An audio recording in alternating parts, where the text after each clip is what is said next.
Здравствуйте! Мы готовы рассказать вам о самых важных и интересных новостях страны и мира. В эфире телеканала «Жибек Жолы» информационно-аналитическая программа «Новое время». В студии Ульяна Ашимова, сурдоперевод обеспечивает Жунсулу Ирлан-Казы. И вот главные темы выпуска. Президент сегодня встретился с парламентариями стран-участниц ОДКБ.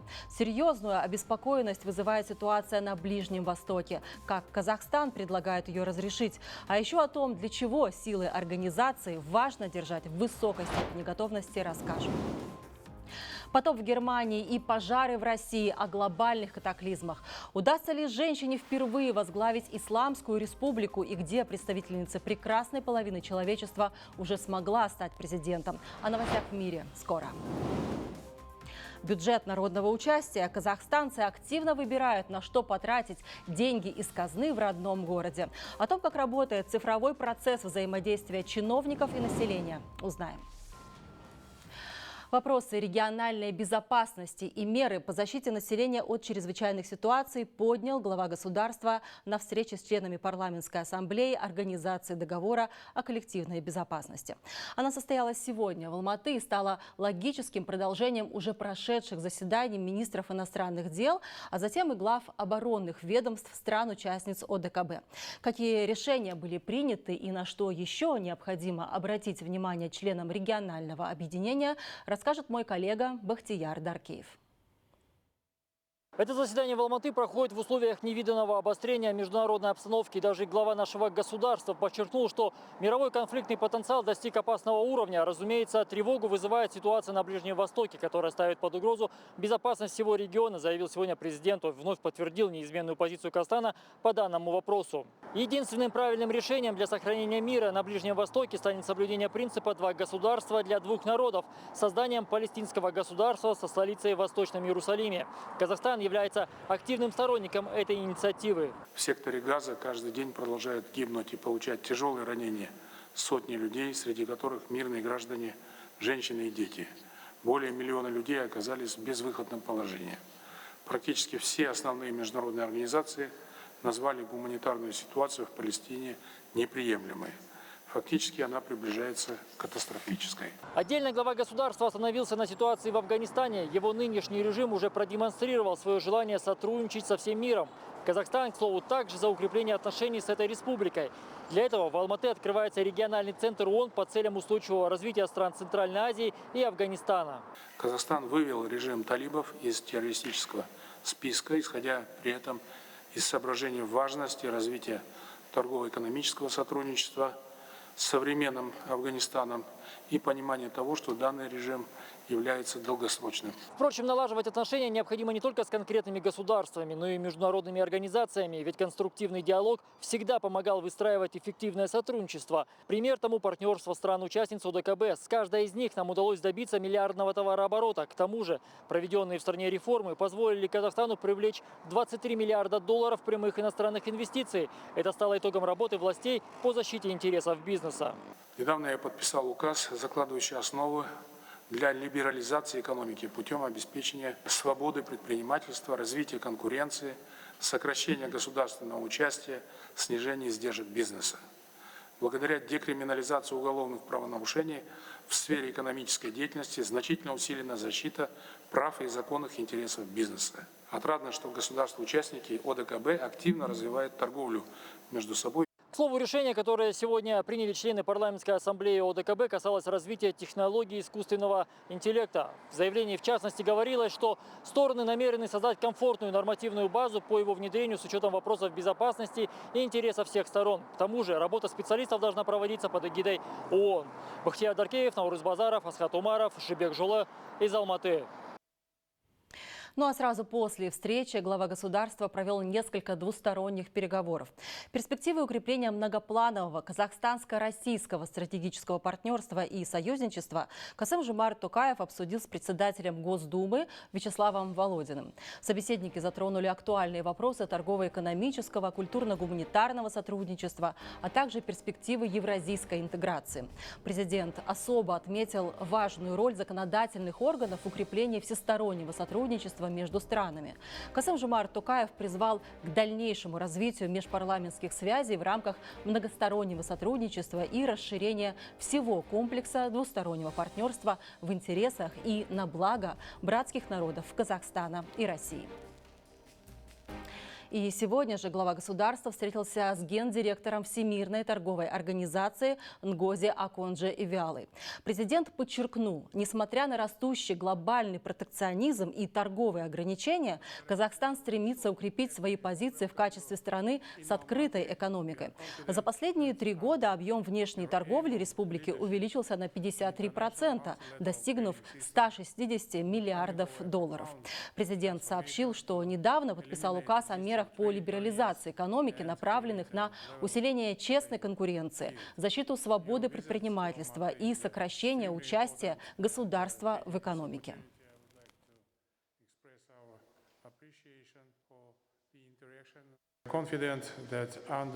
Мы уверены, что под вашим руководством международная многосторонняя торговая система потерпит глубокую трансформацию, направленную на устранение существующих торговых барьеров и создание равных условий. Ваш визит в Алматы чрезвычайно важен. Пользуясь случаем, я хотел бы выразить вам признательность за тесное сотрудничество. Для Казахстана было большой ответственностью и честью председательствовать на 12-й министерской конференции, в ходе которой члены ВТО смогли принять важные решения о реформировании организации. В свою очередь, Нгози Аконджо-Ивиала высоко оценила вклад, который Казахстан в качестве председателя 12-й министерской конференции ВТО внес в принятие ключевых решений в области международной торговли. Встреча завершилась награждением главы ВТО орденом «Достык» 2-й степени. Это знак признания ее заслуг в деле укрепления системы многосторонней торговли и глобальной роли Всемирной торговой организации, подчеркнул президент нашей страны. И в завершении своей поездки в Алматы президент принял акима мегаполиса. Ербулат Досаев рассказал о высоких темпах развития и роста базовых отраслей экономики города. Привлечено 360 миллиардов тенге частных инвестиций. С начала года создано 19,5 тысяч рабочих мест. Это позволило снизить уровень безработицы до 4,7%. Градоначальник также сообщил о работе по обеспечению стабильным водоснабжением в проблемных районах Алматы. В феврале начали создание резервной схемы водоснабжения в верхней части города. Строительство планируется завершить до 1 июля. Был введен в эксплуатацию резервуар чистой воды «Балхаш». С него уже начали подавать воду в микрорайоны Юбилейный, Каменское плато и другие.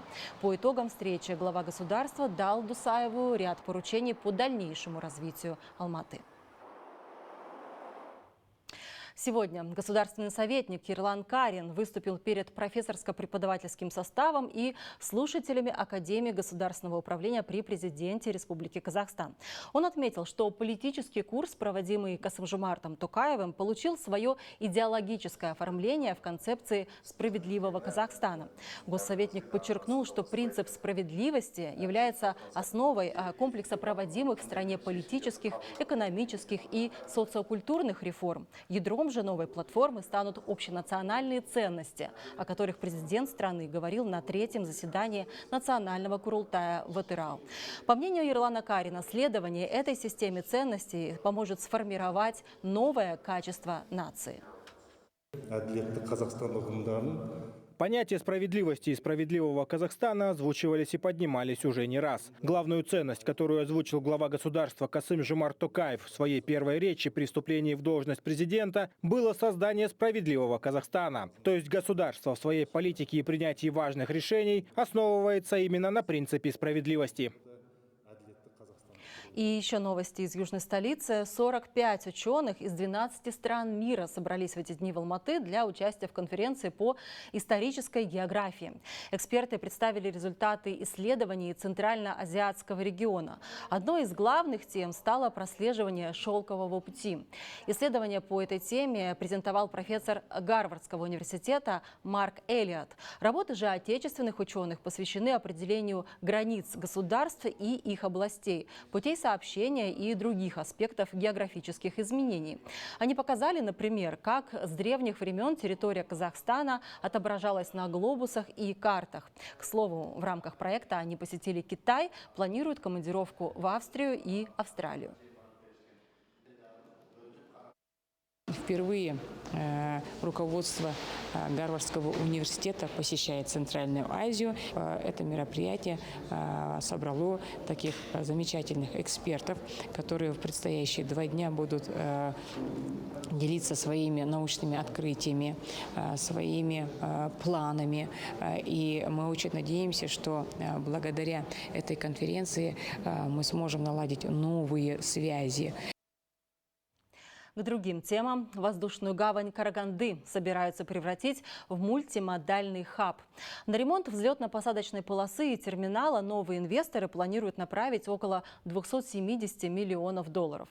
Сегодня аэропорт регулярно принимает грузовые рейсы из Эквадора, Бельгии и Нидерландов. Ежедневно сюда прилетают самолеты с цветами, которые затем направляют по всему Казахстану и в страны СНГ. Из Караганды в Гонконг осуществляют рейсы с грузами с продуктами животноводства. Дополнительные инвестиционные вложения нацелены на увеличение объемов грузопотока с 15 тысяч до 200 тысяч тонн. В акимате региона планируют использовать такой потенциал воздушной гавани и создать карго-хаб. Для этого государству необходимо на территории аэропорта открыть субзону СЭС-Сары-Арка и создать там дополнительную инфраструктуру. Реализация проекта позволит увеличить ежегодные налоговые поступления на 135 миллионов долларов и, конечно, создать новые рабочие места. Потенциал аэропорта намного больше, чем сейчас он обрабатывает грузов, например. И надо восполнять этот потенциал, пользоваться. Согласно дорожной карте, окончательный этап внедрения, создания этой мультимодальной хабы, это 2030 год. Как раз таки в это время должно быть создано порядка 2000 новых рабочих мест. Между тем, новый международный терминал аэропорта Алматы, который открылся 1 июня, всего за 3 неполных дня уже обслужил 3415 пассажиров. За это время совершено больше 20 рейсов по различным направлениям, в том числе в Лондон, Бангкок, Мальдивы, Стамбул, Ташкент и другие города. Напомню, незадолго до официального открытия терминал посетил глава государства. Воздушная гавань построена с соблюдением требований сейсмической и пожарной безопасности, способна выдержать землетрясение магнитудой до 10 баллов. Ожидается, что за счет открытия нового терминала аэропорт сможет обслуживать до 14 миллионов пассажиров в год. Планируется также увеличение числа международных рейсов. Между тем, казахстанские авиакомпании больше не находятся под усиленным мониторингом авиационного аудита ООН. Об этом сообщили в Минтранспорта. Напомню, наши перевозчики попали в список неблагонадежных в 2009 году, когда Международная организация гражданской авиации в ходе аудита выявила низкий показатель внедрения международных стандартов безопасности. Только Air Astana совершала полеты в страны ЕС, но и ее ограничили в географии и парке используемых воздушных судов. И вот спустя 15 лет все ограничения сняты благодаря реформе в сфере гражданской авиации. Казахстану удалось повысить уровень обеспечения безопасности полетов с 47% до 84%.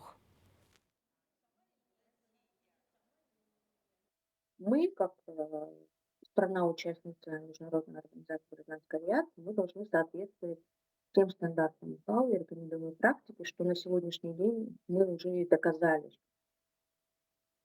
Премьер-министр Казахстана прибыл сегодня в Минск для участия в заседании Евразийского межправительственного совета. Повестка – продовольственная безопасность. И, как отметил Олжас Бектенов, обеспечение населения качественными и безопасными продуктами питания остается первостепенной задачей.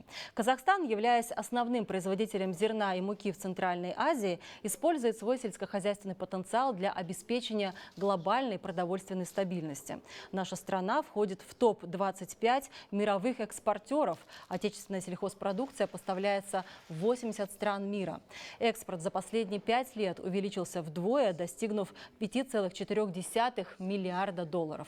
Премьер-министр акцентировал внимание на потенциале стран-участников ЕАЭС по обеспечению потребностей в продовольствии порядка 600 миллионов человек. Для этого необходимо синхронизировать подходы к поставкам продуктов на национальных уровнях и с учетом потребностей и интересов всех государств-участников Союза. Одним из стратегических приоритетов развития Казахстана является агропромышленный комплекс. Сегодня мы ставим перед собой цель вывести отрасль сельского хозяйства на уровень глубокой переработки, полностью покрывая внутреннюю потребность и продолжая наращивать объемы экспорта. Наша страна стремится удвоить экспорт сельхозпродукции к 2026 году. К другим темам. Пострадавшие от паводков казахстанцы теперь смогут следить за строительством и ремонтом жилья в онлайн-режиме. На стройплощадках в 6 регионах страны установили 55 камер «Сергек».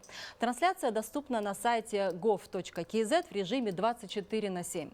Онлайн-видеомониторинг позволит контролировать ход строительства и ремонта в оперативном порядке и быстрее реагировать в случае отставания по заданным срокам.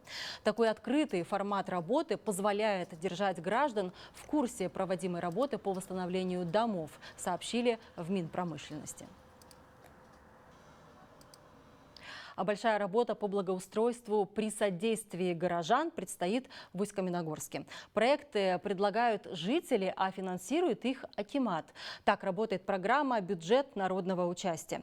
Люди проголосовали, к примеру, за благоустройство 16 дворов, освещение и озеленение некоторых улиц.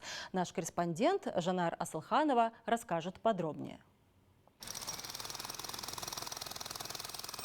Это один из городских дворов, где уже начались строительные работы в рамках программы «Бюджет народного участия». Здесь обустроят детскую игровую площадку, появится своя парковка, отсутствие которой создавало проблему. При этом все зеленые насаждения будут сохранены. Я очень довольна, что будет все вот это благоустроено, сделано для детей. Надо следить за всем, чтобы все было чисто, чтобы поддерживали все то, что сделают нам строители. В местном акимате отмечают, горожане сами выбирают, на что потратить бюджетные деньги и даже контролируют процесс работы. Постепенно дворовые территории, где долгое время не проводилось комплексное благоустройство, приобретут новый облик. Прием заявок осуществляется через бюджет народного участия, где жители могут подать свое проектное предложение.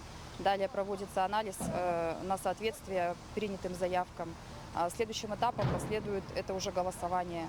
Там имеется пороговый уровень, и в зависимости от количества голосов и выделенных бюджетных средств уже формируется список на следующий год. В этом году в областном центре по программе реализуют 16 проектов, в том числе по благоустройству дворов, озеленению, освещению территорий и ремонту дорог. Всего на эти цели направят свыше 400 миллионов тенге.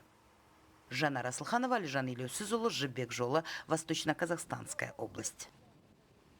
А в Шымкенте тем временем открыли Центр охраны плода. На базе городского перинатального центра будут проводиться скрининговые исследования беременных женщин. Пациентки смогут оперативно получать результаты обследования, что позволит своевременно выявлять возможные патологии и получать лечение. Мой коллега Шудин Саидов расскажет о том, как устроен центр. Это специальный аппарат, позволяющий выявить синдром Дауна у плода на ранней стадии. Причем процедура занимает всего 20-30 минут. Теперь на базе перинатального центра работает целое отделение, где будущих мам готовят основательно. В так называемой клинике одного дня самое новейшее оборудование. Маркеров, которые выделяет плацента, они являются индикаторами, что маркерами, что может быть у плода есть подозрение на синдром Дауна. Здесь, да, сюда ставится, берется кровь из вены, и откручивается, нужна сыворотка, сюда ставится просто кровь сыворотка. Все, дальше он сам уже, и оттуда уже через 30 минут выходят результаты. Перинатальная медицина в Шымкенте развивается на должном уровне. Сегодня делается большой упор на профилактику. Врачи говорят, чтобы ребенок был здоров, заботиться о нем следует еще до его зачатия. Чтобы эти дети заблаговременно, мы знали, какой порог у ребенка. Мы понимали, что как в дальнейшем определить тактику ведения беременности.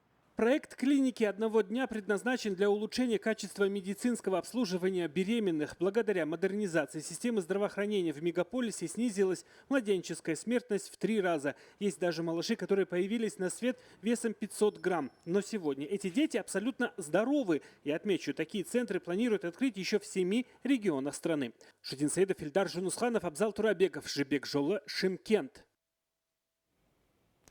Это «Новое время», и теперь к новостям из других стран.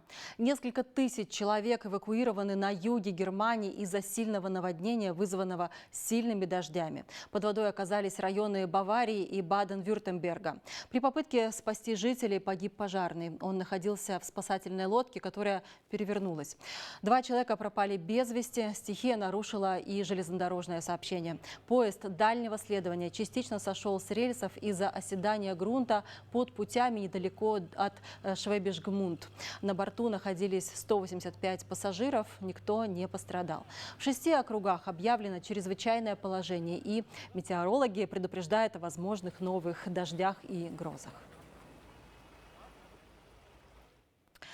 В это время в Забайкалье и Бурятии ввели федеральный режим ЧС из-за лесных пожаров, сообщают российские СМИ.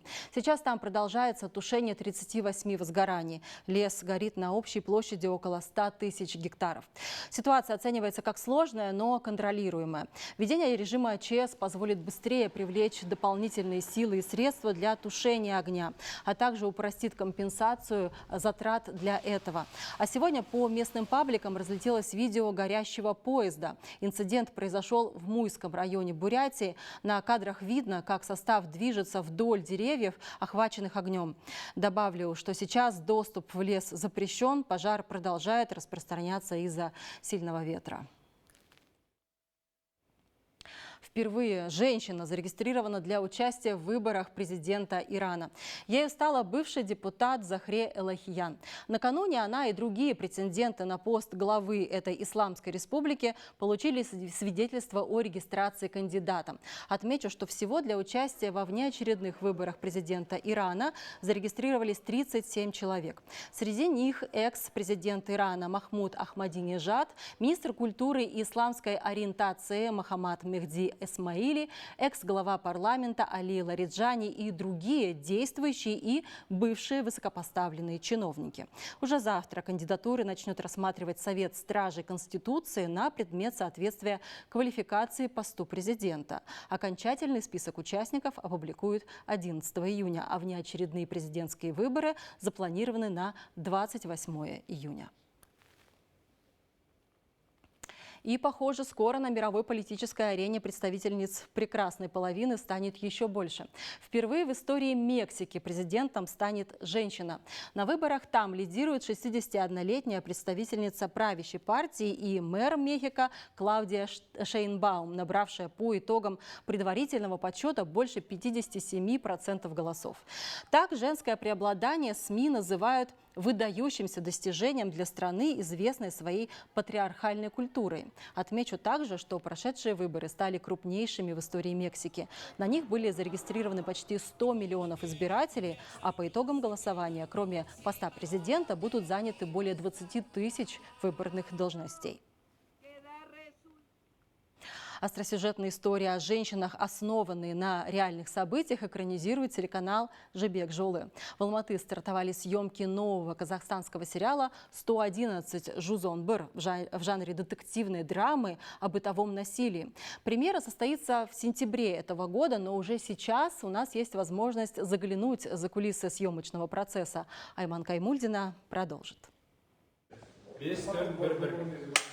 Съемочная площадка – небольшой кабинет в здании. Здесь проходят будни отдела по защите женщин от бытового насилия. Работают в нем 3 самоотверженных сотрудника – инспектор Айжан и 2 ее помощника. Основанный на реальных событиях, телесериал отснимут на 40 серий. У нас кейсы специфические, так скажем, да, когда людей насилуют, когда людей избивают, убивают. И некоторые, конечно, актеры не совсем соглашаются на эти сцены. Но в любом случае мы справились.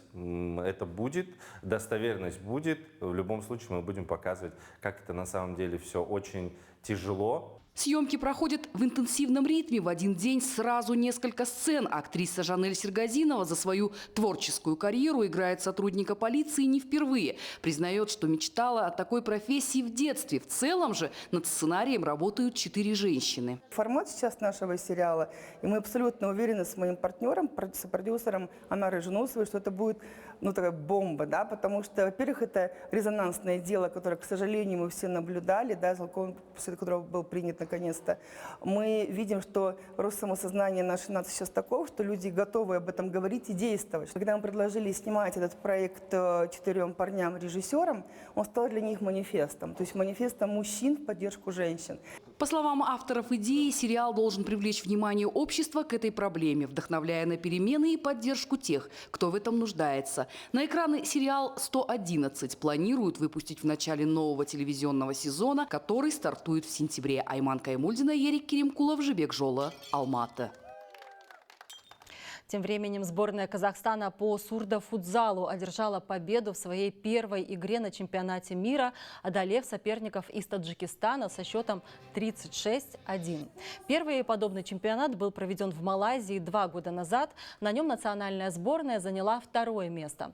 В этом году соревнования по футзалу среди спортсменов с нарушением слуха до 21 года проходят в Астане. Для участия в турнире в столицу прибыли спортсмены из Бразилии, Украины, Омана, Ирана, Азербайджана, Таджикистана, Таиланда, Саудовской Аравии и Узбекистана.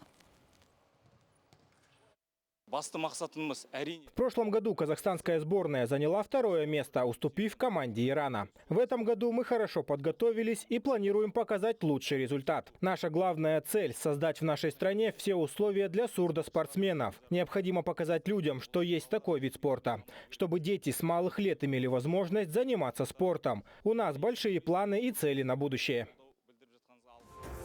Таким был этот день. О самых важных и интересных новостях завтрашнего мы обязательно расскажем вам в эфире телеканала «Жибек Жоле». Оставайтесь с нами. Спасибо, что были, и до встречи.